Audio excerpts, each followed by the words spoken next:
Lady vous écoute aujourd'hui. Nous parlons du coaching, nous parlons des femmes. Voilà une manière particulière d'aborder ce sujet-là, car en effet, elles méritent qu'il soit le 8 mars tous les jours de l'année, n'est-ce pas? Ensemble, nous allons les recevoir. C'est Tina Ngassi, je dis Tina, mais vous êtes Justine, coach de vie et conseillère en développement personnel. Bonjour. Exactement. Bonjour, Madame Lady. Merci pour votre présence sur notre plateau et avec nous. Elle a pris le train, l'avion, je ne sais pas, mais en tout cas, elle est là. C'est Cécile Kimia. Bonjour, Cécile. Bonjour, Madame Lady. Merci pour votre présence, Cécile. Vous êtes journaliste à Bundes TV. Oui. Merci pour votre présence sur notre plateau. Nous allons parler des femmes. Vous êtes donc les bienvenus dans ce sujet qui est déjà le vôtre et parler du coaching. On va revenir sur ce mot-là. On l'entend beaucoup. On l'entend surtout dans le domaine du sport. Et là, on l'entend en dehors du domaine du sport. Qu'est-ce que cela désigne précisément? Alors, le coaching, quand on parle du coaching, c'est un accompagnement. Donc, on accompagne la personne qui a besoin d'atteindre un objectif et qui n'arrive pas tout seul. Donc, elle fait appel à un coach et par un questionnement, le coach l'accompagne pour atteindre son objectif. Est-ce que ça n'est pas un peu ce que les femmes font de manière informelle, se parler l'une l'autre, la cousine, la voisine, la copine, allô, comment tu as fait ceci? Est-ce que ça n'est pas déjà un tout petit peu de coaching? C'est un petit peu ça, mais avec les coachings, il y a un plan d'action qu'on détermine avec le coaché, donc oui. La cliente. Oui. Et la cliente est censée bien observer, bien garder ses plans d'action jusqu'à le vivre, quoi. Et non pas faire une salade avec ce que la cousine a dit, la voisine a dit. Et finalement, ça n'est plus l'ordonnance du médecin. Nous avons intitulé ce sujet « Femme consciente, femme heureuse ». Cela vous parle, Cécile? Oui, ça me parle beaucoup parce que je pense qu'une femme qui est consciente, une femme qui est heureuse, elle reflète. Déjà quand on dit une femme, c'est éduquer une femme, c'est éduquer toute une nation. Alors je pense que quand une femme reflète d'être heureuse, ça apporte un peu plus dans la communauté, je veux dire. Et le coaching dans vous, cela, pensez-vous que cela soit utile? Est-ce qu'on apprend à être heureux? Est-ce qu'on est heureux sur ordonnance, sur commande? Bon, c'est vrai qu'ici en Europe, des fois, on apprend à être heureux. On n'est pas tous les jours heureux, mais on apprend. Et je pense que le coaching, c'est quelque chose de bien quand on le fait sur le domaine professionnel. Parce que moi, déjà, j'ai fait des émissions que j'appelle espace culturel. Et dans ces émissions, j'essaye de faire aussi du genre coaching, apprendre, par exemple, aux dames qui n'ont pas eu la chance de cuisiner, qui n'ont pas eu la chance d'apprendre, comment cuisiner ou d'apprendre encore comment vivre dans la communauté. Pour nous, les femmes qui vivent ici, bon, en Afrique, c'est un peu différent. On a les familles, tout le monde qui sont à côté. Mais bon, voilà, moi, je pense que c'est vraiment inspirant aussi de voir quelqu'un qui fait ça en professionnalisme, donc on peut qu'encourager. D'ailleurs, dites-nous, qu'est-ce qui vous a donné envie de devenir coach pour autrui? Est-ce que c'est parce que vous aviez fini d'être en phase avec vous-même, vous avez pensé qu'il fallait absolument partager cela avec d'autres personnes? Comment vous est venue cette envie, ce désir? Alors, ce désir-là m'est venu parce qu'avant déjà, je faisais du conseil. Oui. Je ne savais pas pourquoi les gens me sollicitaient, surtout pour les problèmes conjugaux. Alors, j'ai apporté des conseils et ça apportait le fruit dans le foyer. Alors, je me suis dit, pourquoi ne pas professionnaliser ce que j'ai? Parce qu'à chaque personne, Dieu a donné du potentiel. C'est maintenant à chacun ou à chacune d'aller chercher au-dedans d'elle ou au-dedans de lui, c'est qu'il a ou c'est qu'elle a pour l'exploiter. Donc moi, comme je dis toujours, quand trois personnes vous dites la même chose, c'est que vous avez quelque chose de caché. Alors quand j'ai eu ça, je me suis dit, pourquoi ne pas aller loin? C'est vrai qu'au début, je cherchais psychothérapeute, psychologue, j'ai cherché, j'ai même pris des inscriptions. Mais après, je ne sais pas qu'est-ce qui me venait. Un jour, j'ai regardé sur Internet, je vis la formation du coaching, j'ai dit, pourquoi pas, je vais essayer. Alors quand j'ai pris contact avec l'école, ils m'ont expliqué ce que c'est. Donc j'ai dit, voilà, moi je pense que là je vais me retrouver.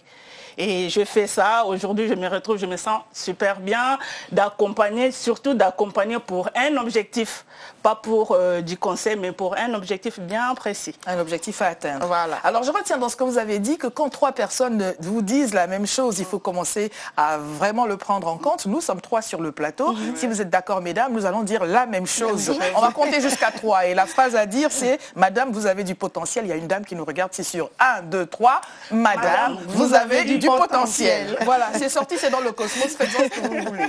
Alors, quand on se fait coacher, on va parler des femmes, bien évidemment. Est-ce que c'est pour elles-mêmes ou est-ce que ce serait pour un certain mari, un certain futur mari, un certain fiancé? Est-ce que les femmes font les choses pour elles-mêmes ou est-ce qu'elles se définissent en miroir? Ce que je peux dire, ou ce que je sais, quand une femme reçoit, elle transmet. Elle ne la garde pas pour elle. Alors, quand moi, par exemple, je me fais coacher par Tina, je pense que je bénéficie encore de plus de manière de pouvoir donner à mes enfants, à mes amis, ou encore pour mon mari, ou pour toute la famille. Donc, je pense que c'est bien d'avoir ce système. C'est bien d'avoir aussi la capacité ou la passion d'apprendre. Un amour aussi de se faire coacher, parce qu'on voit beaucoup des femmes africaines qui ne veulent pas apprendre, hein, qui disent « Ah non, mais moi je connais tout, hein. » Il y a les madames qui connaissent tout. Vous ne pouvez pas m'apprendre comment faire à manger, vous ne pouvez pas m'apprendre comment faire ma lessive. Alors c'est dommage. C'est dommage. Alors moi je dis, il faut être prête à apprendre et puis pouvoir donner aux autres aussi. Alors, les femmes, c'est très bien, mais est-ce que les hommes, finalement, ne mériteraient pas d'être coachés aussi sur une dimension de la vie privée? Parce que souvent, quand ils acceptent cela, comme on le disait au début de cette émission, c'est pour le domaine du sport, hein, les gros biceps, et puis avoir la coupe et être dans le livre Guinness des records, ou alors c'est pour la dimension professionnelle, mais la vie privée des hommes, hein, vous évoquiez les sujets de couple tout à l'heure, on sait bien que le couple, ça n'est pas que la femme qui ne s'en sort pas, c'est qu'il y a quelque chose qui n'est pas fluide entre un tel et un tel autre, et puis bien sûr, le coaching pour son corps à soi, le retour au naturel, on entend parler de garder les cheveux comme ci, on entend de faire la forme comme cela, de courir, il y a tous les registres. Mais vraiment, est-ce que les femmes ont plus besoin de coaching que les hommes, à votre avis? Moi, je me suis fait une particularité de coacher les femmes. Oui. Pourquoi? Parce que plus une femme est heureuse, meilleure la vie sera pour l'homme. Messieurs, voilà. J'espère que vous prenez des notes. C'est-à-dire quand une femme est bien, c'est tout le monde est bien à la maison. Bon, l'homme, comme vous l'avez dit, c'est plus du côté professionnel. Mais il y a les hommes aussi qui nous sollicitent, hein, bon, indiscrètement, mais bon, ils sollicitent quand même. Mais quand un homme sollicite, c'est surtout par rapport à sa femme. Comment cela? C'est-à-dire que voilà, ma femme ci, ma femme ça, qu'est-ce que je dois faire? Parce que déjà, moi, quand j'ai des gens en consultation, j'aime pas qu'on parle de l'autre qui n'est pas là. Il faut qu'on parle de toi et de moi. Et moi, par rapport à mon questionnement, je pose toujours la question, est-ce que c'est écologique? Est-ce que c'est pour vous? Cette décision. Quand c'est pour soi-même, c'est écologique. Ah voilà, c'est écologique. Quand c'est pour soi-même, c'est écologique. Voilà. Et comme on parle d'écologie durable. Non, écologique, c'est-à-dire que c'est bien pour vous, et bien, ça va faire du bien aussi pour les autres. Voilà. C'est pas pour changer l'autre, mais c'est pour vous changer vous, et les autres vont bénéficier de votre changement. Je rappelle, Cécile, que vous vivez en Allemagne. Est-ce que les problématiques des femmes de la diaspora africaine en Allemagne sont... Est-ce qu'il y a des particularités je voudrais que vous soyez notre carte postale sur ces dames-là. Quelles sont leurs situations? Si on peut en faire un petit résumé, quelles sont les questions auxquelles elles sont confrontées? Vous savez, déjà en Allemagne, on est un peu reculé parce que déjà la langue, ça handicape beaucoup de gens. Moi, j'ai grandi en Allemagne, j'ai jamais fait passer les études en français, mais bon, j'ai fait un effort d'apprendre. Vous avez bien appris, madame, vous avez été bien coachée. Merci, ben voilà. Alors, pour les femmes qui vivent en Allemagne, la plupart de femmes sont reculées et puis ils ont plusieurs questions, mais ils n'arrivent pas à s'exprimer. Alors, moi, par exemple, je fréquente des gens de femmes qui viennent, qui me disent « Mais maman Kimia, comment vous faites pour être ce que vous êtes ?» Je dis il faut avoir la volonté, avoir un cœur d'amour pour ce qu'on veut devenir. Parce que, déjà, avec nos hommes africains, les femmes sont plus à la maison, dans les cuisines, pour les enfants. Mais moi, j'avais pris une décision de dire « Écoute, Je dois sortir, je dois faire un truc pour ma vie, pour moi et pour être exemple, pourquoi pas, pour l'Afrique. Quelque chose d'écologique. Voilà, quelque chose d'écologique, voilà, exactement. Alors, beaucoup de femmes sont malheureuses parce qu'elles sont handicapées. Il y a des femmes intellectuelles en Allemagne, mais ils n'arrivent pas à s'épanouir déjà la frontière avec la langue. C'est ça le problème. Mais je pense que si on n'allait pas sur le point de la langue, ça serait plus facile. Je vois beaucoup de sœurs ici à Paris, en France, ils sont plus libres. Ils savent comment s'acheter un billet de métro pour aller faire ses courses. Mais en Allemagne, deux fois, tu as quelqu'un au téléphone qui te dit « Maman, c'est comment faire pour booker un billet d'avion pour aller en Italie ?» Ça, ce sont des choses vraiment que même un enfant, même ma fille pourra le faire. Mais bon, je ne critique pas. Je suis là juste pour encourager toutes ces femmes qui ont vraiment la passion d'apprendre quelque chose, qui veulent devenir quelque chose. Alors n'hésitez pas à affronter les frontières qui sont... Même s'ils sont durs, alors il faut essayer. Qui ne risque rien ne gagne rien. C'est ce que je donne. Puisque nous parlons de coaching, et merci pour ce résumé, cela permet peut-être à certaines femmes qui nous regardent de se reconnaître dans ce profil, quand bien même vous n'êtes pas madame en Allemagne, vous pouvez être partout ailleurs dans le monde. On a donc des difficultés parfois avec soi-même et cela, pour parler trivialement, cela pourrit la vie, pourrit l'état d'esprit et on n'est pas bien avec son entourage, on n'est donc pas écologique malheureusement. Vous avez parlé de la question de couple. Est-ce que ça n'est pas réducteur d'appréhender les femmes que par le prisme du couple? Parce que oui, on peut être une épouse, mais on n'est pas qu'une épouse, on est peut-être une femme qui veut entreprendre, on est peut-être voilà, on s'appréhende soi-même autrement que par le prisme du couple, parce que le couple c'est le mari, les enfants et les marmites. Si j'ai développé les concepts de femme consciente, femme heureuse, oui. Quelque part, c'est pour ça aussi. Une femme qui est consciente, c'est une femme qui est libre de ses choix de vie. Une femme qui sait prendre une décision pour elle, une décision écologique, bien sûr. Une femme libre de ses choix, une femme qui sait faire ce qu'elle pense, parce que nous créons notre réalité à partir de nos pensées. Une femme qui est bien dans sa tête, c'est une femme qui est heureuse. Ce n'est pas une femme qui se met des barrières. Il y a des barrières. Il y a des femmes qui s'emprisonnent par leurs pensées. Il y a des femmes qui deviennent, qui rendent leur mari infidèle avant même que le mari soit infidèle. Aïe, aïe, aïe. Ça, c'est la phrase qui fait mal. Est-ce que vous mesurez, madame, la portée de ce que vous venez de dire? Il y a des barbus, des moustaches, des chauves, des je ne sais pas quoi qui vont dire « Ah, voilà, on a dit à la télévision que... » Oui. Je sais qu'il y a des femmes et sur la base de cela, ils vont s'autoriser, s'octroyer le droit d'être infidèle? Non, ben, c'est-à-dire que le mari, le jour où il devient infidèle, ça ne sera plus une surprise pour lui parce qu'il est déjà habitué avec des crises de choc. Est-ce que vous pensez oui. qu'un homme a besoin que sa femme soit dans cet état d'esprit pour se dire « Ah, je serais bien infidèle pour voir ». Non, mais des fois, nous les poussons aussi. Hein. Franchement, des fois, nous poussons nos hommes à être infidèles. Ça, il faut le reconnaître. C'est pas que... ils ont besoin de ça pour être infidèle. Non, s'il a besoin d'être infidèle, il sera infidèle. Enfin, une parole sensée sur ce plateau. Madame, est-ce que vous êtes de son avis? Non, pas tout à fait. Pas tout à fait. Moi, je dirais ceci. Déjà, un homme qui est né infidèle, il le reste. Hein. Est-ce qu'on naît infidèle, d'ailleurs? Bon, je ne sais pas. Je dis ça comme ça parce que on ne peut pas dresser, comment on appelle ça en français, une branche oui. qui est déjà... Vous voyez, tordu. On ne peut pas redresser un arbre tordu. On peut faire des efforts, on peut donner tout ce qu'on a, mais si ça ne tient pas, ça ne tient pas. On peut le ligaturer comme font les Japonais avec les bonsaïs. Non, vous savez, madame, nos hommes, ils nous aiment comme nous nous aimons. Ouais. C'est déjà nous. C'est pourquoi moi, quand j'accompagne les femmes, j'ai dit, il faut laisser les hommes là-bas. Il faut les laisser derrière. Regarde-toi. Comment tu te traites? Comment tu t'aimes? La façon dont tu t'aimes, la façon dont tu te traites, c'est la même façon que l'homme qui est en face de toi te traitera, c'est la même façon que l'homme qui est en face de toi t'aimera. Attention, il y a des hommes complexés. Hein. Une femme intellectuelle, il n'y a que des paroles sensées sur ce plateau. Oui, madame, vous disiez. Une femme intellectuelle, une femme posée, une femme charmante. Des fois, les hommes, ils ont peur des genres de ces femmes.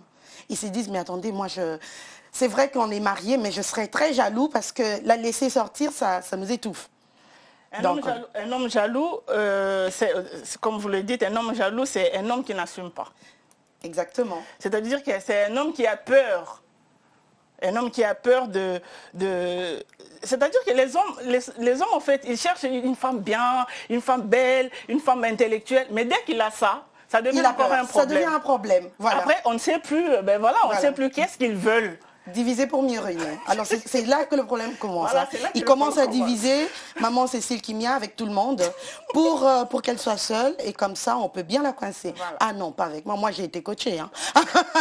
Bon, heureusement. Alors parlons-en. Vous avez dit on va laisser les hommes de côté. Voilà. Le sujet c'est femmes femmes heureuses.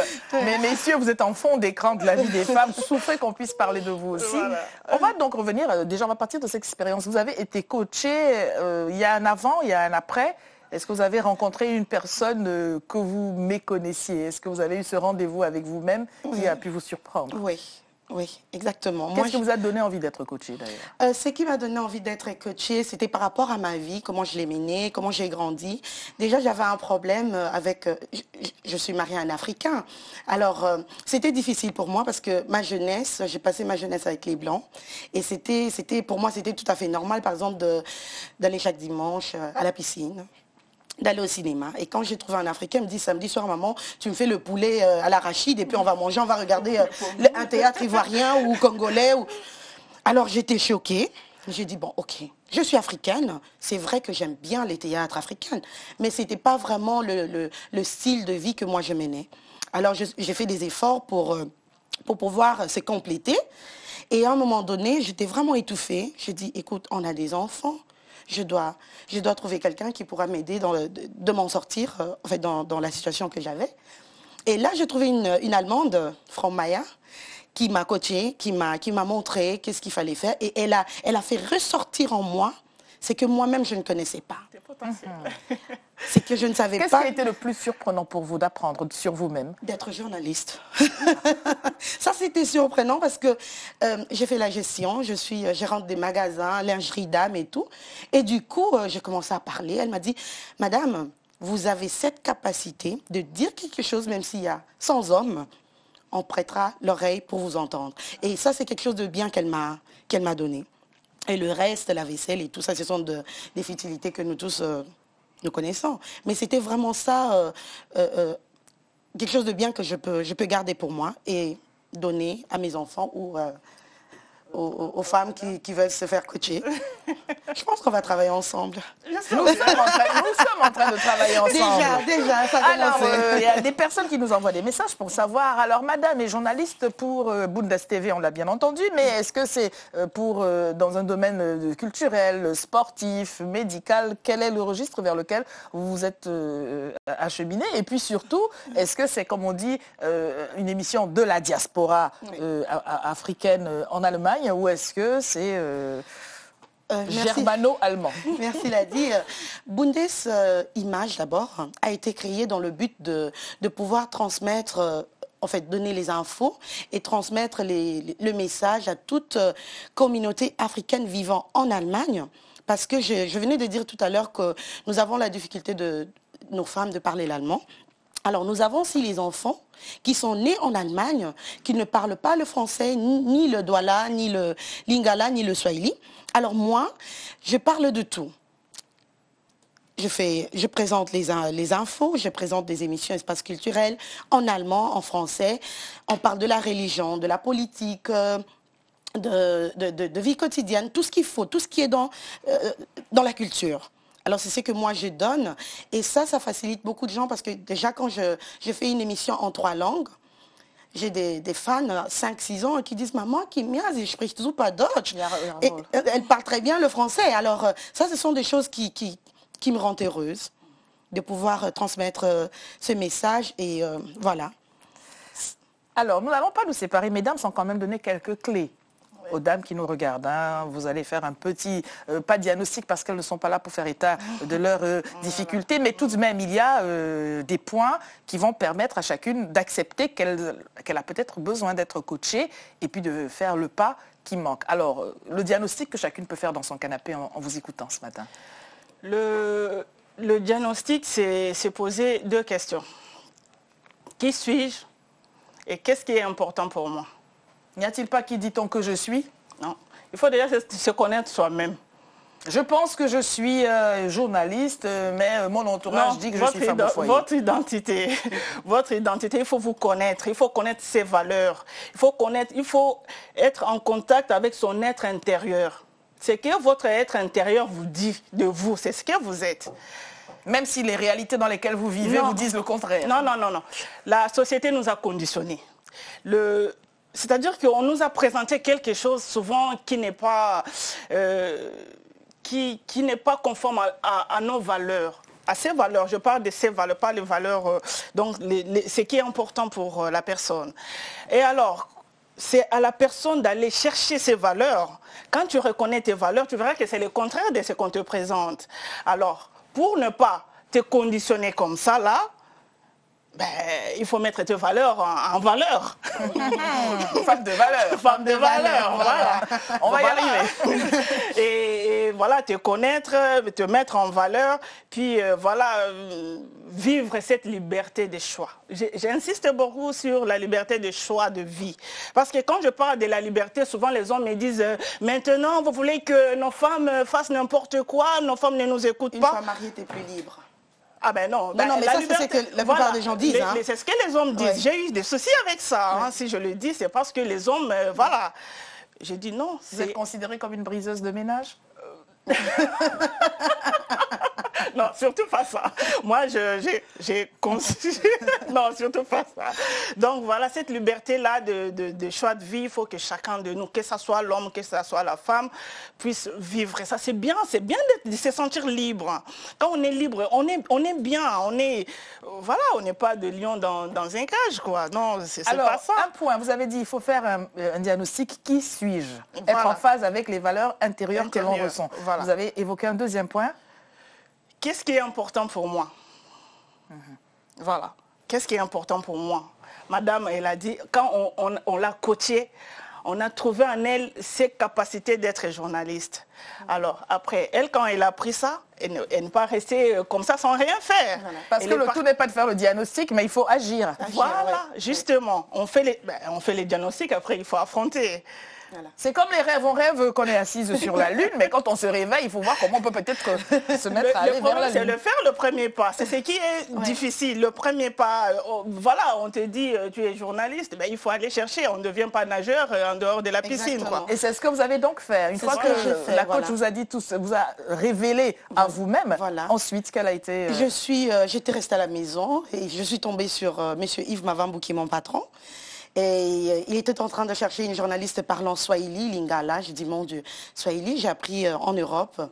Le Lingala, je parle, ok, français, anglais, allemand. D'accord, je vais appeler. Je l'ai appelé, je dis, écoutez, moi j'ai fait ça. J'ai un diplôme, mais je ne sais pas comment ça se passe. Il me dit, il faut visiter, comment on fait, comment on appelle ça, une université. Université, voilà. Alors j'ai fait 6 mois et ils m'ont dit, ben, allez-y, essayez, commencez. Et j'ai commencé avec Bundestv et tout le monde est d'accord déjà. Là, me voir déjà chez Ladi, donc voilà, ça rassure. Ça rassure vraiment. Non, il faut affronter. Il faut affronter, il faut avoir le courage, il faut avoir l'amour pour ce qu'on fait. Voilà. Il faut aimer d'abord. Il faut commencer à aimer ce que vous voulez être en commençant par vous aimer vous-même. Je ne vais pas aller me présenter à la télé en disant voilà, je suis moche, mais je vais quand même y aller. Non. Tu t'es dit en tête, je suis belle. Ou alors je suis moche, mais ça fait rien, j'y vais grand-mère. Oui. Il y a, comment on appelle ça, Selbstbewusstsein, cette confiance en soi, voilà. On dit, j'ai cette confiance, je me présente, que je sois aveugle ou handicap, j'ai ma confiance et je sais de quoi je suis capable. C'est ça qui est important. Même si, encore une fois, les réalités autour de vous vous disent le contraire. On est en train de finir, mesdames. Alors, encore quelques biscuits pour ceux qui nous regardent. Pour ceux qui nous regardent, franchement, moi, je dirais aux femmes de ne pas rester coincées dans les cages. Il faut sortir, il faut faire tomber les barrières. Faites tomber les barrières qui vous emprisonnent. Vous êtes libre de vivre votre vie comme vous l'entendez. Pas comme le monde vous la présente, non, comme vous l'entendez. Liberté, ce n'est pas libertinage. Liberté d'esprit. On est bien... Voilà, la précision. Moi, je précise bien, liberté d'esprit. Il faut savoir faire ses choix de vie, c'est ce qui est important. Exactement. Bon. Können Sie auf Deutsch etwas sagen? Ja, natürlich. Ja, danke, liebe Zuschauer. Danke schön, dass Sie uns gefolgt haben. Und ich kann nur Frau Tina unterstützen und sagen, alle Frauen, die das brauchen, ein Coaching zu bekommen, bitte kontaktieren Sie Mama Cécile Kimia und ich werde weiterleiten an Mama Tina. Alle Frauen, die in Deutschland leben, natürlich auch, toutes les femmes en Afrique. Nous avons des téléphones, on peut se faire coacher par téléphone. Alors, on peut se faire coacher par téléphone, voilà. Par téléphone. Cécile qui nous remercie grandement et qui remercie aussi les téléspectatrices pour le temps qu'elles ont accordé à ce moment entre peut-être la marmite sur le fait, l'enfant aller chercher à l'école, on ne sait pas, ou le mari à faire des bisous le soir. Et surtout ces recommandations, ne restez pas repliés sur vous-même. Regardez autour de vous, il y a des personnes, il y a des coachs potentiels. N'allez pas vers n'importe qui. On va donner 2 numéros de téléphone. C'est à vous, Madame la coach Ngassi. Alors, mon numéro de téléphone, c'est les 06 95 47 45 17. Et si vous êtes en Allemagne, vous contactez Bundestv, mon numéro est souvent affiché sur devant l'écran. Malheureusement, je n'ai pas en tête. Hein. Vous contactez, vous tapez Bundestv. Et vous mettez Cécile Kimia. Exactement. Et si vous n'avez rien retenu de ce que nous vous avons dit, notre adresse internet Lady vous écoute @telesud.com. Et puis, messieurs qui nous avez regardés, parce que je vois vos gros yeux qui nous regardent, vous êtes les bienvenus. Vous avez peut-être besoin d'être coachés, certainement. Au revoir. Au revoir.